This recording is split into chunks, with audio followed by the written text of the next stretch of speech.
mere end 50 år. Normalt sker her ikke så meget. Men for 5-6 år siden, der skete der noget.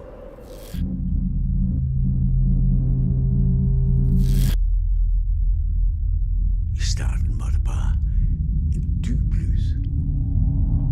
En lyd, jeg aldrig havde hørt før. Og så var der lyset. Det var så langt fra, men meget smukt.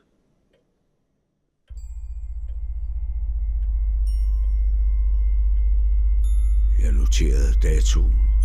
Præcis et år efter kom lyden og lyset igen.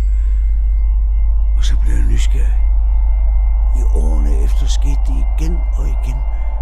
Så jeg tog mod til mig og vågede mig tættere og tættere på.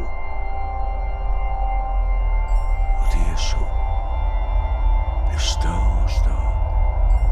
År efter år.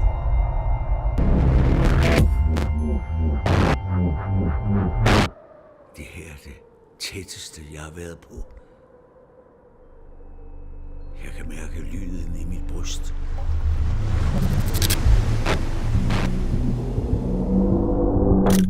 Og silhuetterne i lyset